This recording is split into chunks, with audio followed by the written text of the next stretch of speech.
नमस्कार, प्रणाम और मैं रानी। अगर आप लोग मेरा लाइव डांस देखना चाहते हैं तो आप लोग श्लोक म्यूजिक चैनल को सब्सक्राइब करिए, लाइक करिए, शेयर करिए, कमेंट करिए और बेल आइकन जरूर दबाएं क्योंकि उसमें आपको मेरा डेली न्यू वीडियोस मिलेगा।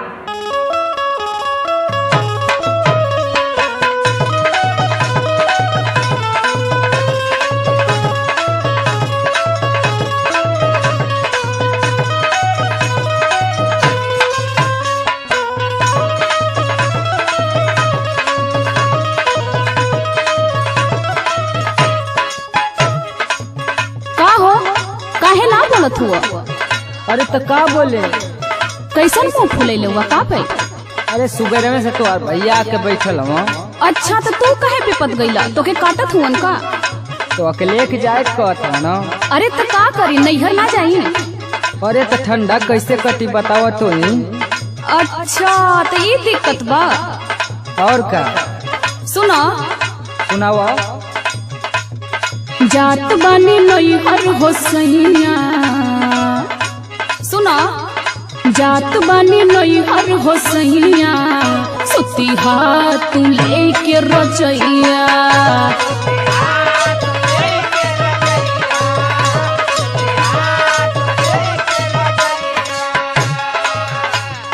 इतना खुश बाड़ू बड़ा असत हो तो का करी, राख कढ़ा के रोई। तो के मालूम है 5 साल शादी भइले भ गइले, एको बेर बाहर गइली कमाए। अरे तो का तो हम ढकेला थे का कि नहीं जा कमाए कमाए। अरे तो तोहरा का बुझाई, दिल पर का बीतत बा। अरे तो तोहर दिलवा तोरे शरीरिया में न हो, मना ला। ला सुना पहले सुनावा। सताई याद होई सजैया, सताई याद होई सजैया, नैहरे में जड़ा न बितैहा। अरे हमरा इना बाइक ठंडा में काहे हो नेमुनिया होला का तोरे?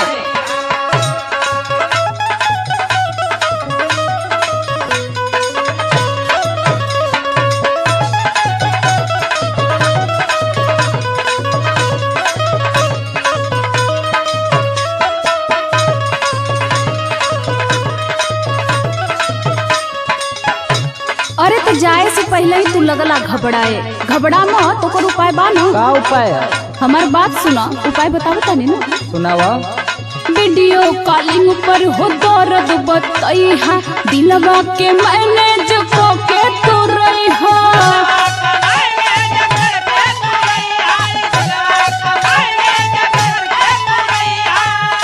कुछ बुझाई? बुझते न बाणी। वीडियो कॉलिंग पर हो दर्द बतैहा, दिलवा के मैनेज को के तू रहिहा। दूसरा के घरे जन जइहा, दूसरा के घरे जन जइहा, सुती हाथ लेके रजैया।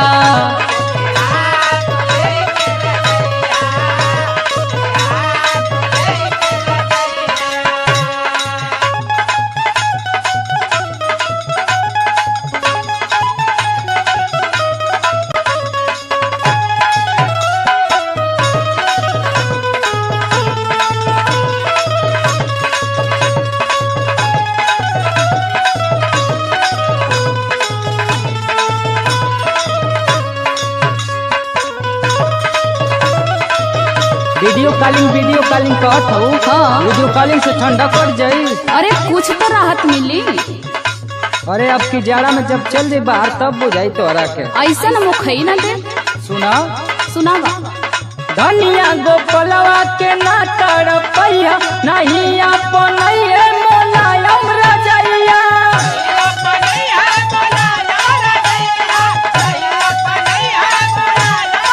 इहो कुल करबा का हो? एकदम। धनिया गोपलवा के ना तड़पैया, नहीं अपनैये मोलायम रजैया। दूधावा के जम जाई दहिया, दूधावा के जम जाई दहिया, नैहरे में जड़ा न बितैहा।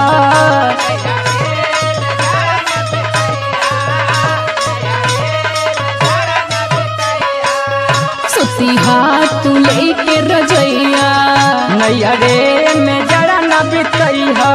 सुती हाथ हाथ लेके रजैया नैहरे में जड़ा न बितैया सुती हाथ लेके रजैया। ढेर डिस्टर्ब मत होखा, हम जल्दी आ जाए।